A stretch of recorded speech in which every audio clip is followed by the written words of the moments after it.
오늘의 큐티 말씀은 나훔 말씀입니다. 나훔은 에고스 사람이고 니느웨에 대한 경고의 말씀을 하고 있습니다. 니느웨에 대한 경고의 말씀을 한 선지자는 요나가 있었죠. 요나는 BC 760년경에 니느웨에 대한 말씀을 선포했고 나훔 선지자는 612년경이라고 하는 것 같습니다. 즉 요나와 나훔 사이에 북이스라엘이 멸망을 했고 나훔 선지서 이후에 남유다가 멸망을 하게 되는 시기인 것 같습니다. 1장에서는 하나님은 질투 보복하시고 노하기를 더디하시고 권능이 크신 하나님, 선하시고 대적을 멸하신다. 그들이 비록 강하고 많을지라도 반드시 멸절하고 다시 괴롭히지 않을 것이다.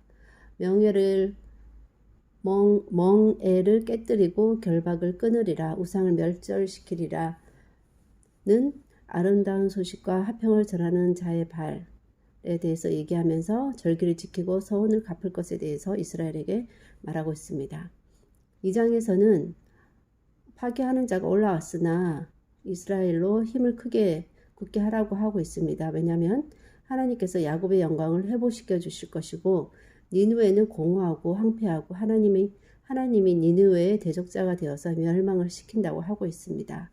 3장에 피해성, 거짓, 포악, 탈취, 음녀가 음행을 하고 미혹했기 때문에 니느웨가 심판을 받는 것에 대해서 얘기를 하면서 심판을 받았을 때 벌거벗을 것이고 부끄럽고 능욕을 당하고 구경거리가 될 것이고 상처를 고칠 수 없고 부상이 중하다.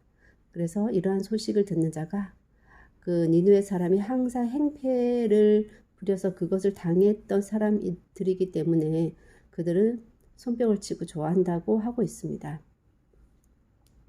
하나님의 성품에 근거하여 심판받을 나라는 결국 심판을 받습니다. 요나의 경고를 통해 금식 회개운동이 왕부터 짐승에까지 일어나 멸망의 위기를 벗어났으나 그들의 성품, 생활 스타일, 가치관 등의 근본적인 변화가 없으면 언제든 심판은 준비되어 있는 것이고 그들이 누렸던 영광, 자행했던 악에 대해 그들이 반대로 당하는 입장이 되어보면 스스로도 멸망에도 마땅하다고 여겨질 것 같습니다.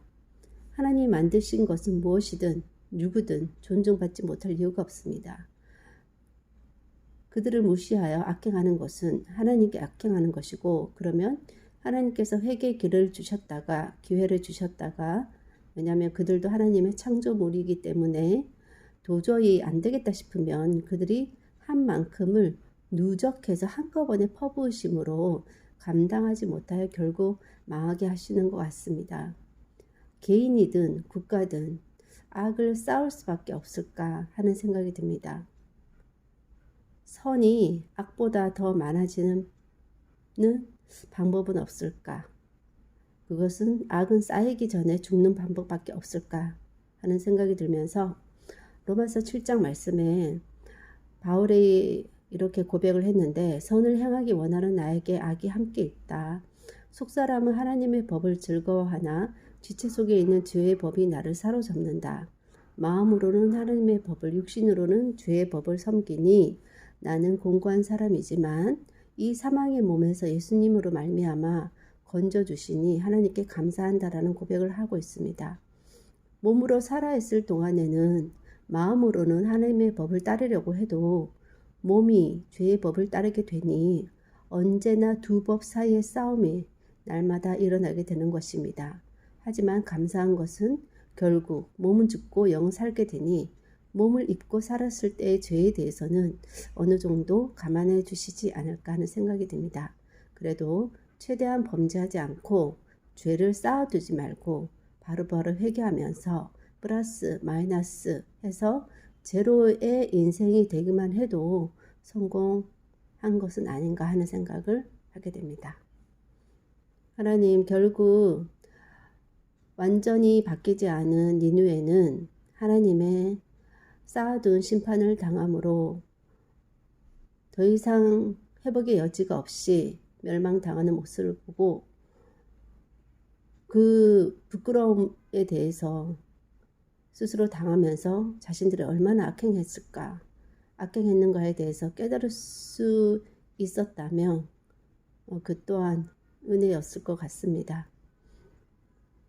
하나님 그렇게 정말 악행하면서도 아무런 일이 일어나지 않으므로 그것이 정당화될 수 없는데, 하나님을 아는 사람이라면 하나님께서 그것을 참고 계시다라는 것을 눈치챘겠지만, 하나님을 염두에 두지 않고 하나님을 순간순간적으로 자신의 위기 가운데 이용하기만 했던 사람이라면 결국 그 쌓아둔 자신의 악행으로 인해서 돌이킬 수 없는 멸망을 당하게 되는 것을 두려움으로 보게 됩니다. 매번 하나님과 막힘이 없이 늘 소통하면서 하나님께 최대한 범죄하지 않으려고 하지만 알게 모르게 짓는 많은 죄들에 대해서 하나님께서 깨달을 수 있는 은혜를 주셔서 그것을 바로바로 회개하고 또 그것을 염두에 두고 다시 또 똑같은 죄를 반복하지 않으려고 노력해 가면서 조금의 죄는 쌓여질 수 있어도 회복 불가능하지는 않도록 주님께서 도와주셔서 하나님 몸을 입고 사는 동안 계속해서 지을 수밖에 없는 죄로 말미암아 그 죄가 나를 삼키는 일이 없도록 주님 도와주시고, 제가 범하는 그 죄나 악행을 나중에 제가 당했을 때를 상상해 볼 수 있는 은혜가 있다면 죄도 좀 덜 짓지 않을까 하는 생각이 듭니다. 하지만 살아있는 동안 계속해서 몸을 입고 살기 때문에 지을 수밖에 없는 죄에 대해서 하나님, 그것을 당연한 것은 아니지만 한편으로는 좀 더 담대하게 하나님께서 어떤 부분들은 이해해 주실 것이라고 믿고 하나님 은혜 보좌 앞에 좀 더 담대하게 나아갈 수 있기를 바라며, 그 죄로 인해서 오히려 하나님께 나아가기를 주저하는 그런 죄를 저지르지 않도록 주님 도와주시기를 소원하옵고 모든 말씀 예수님 이름으로 기도하였습니다. 아멘.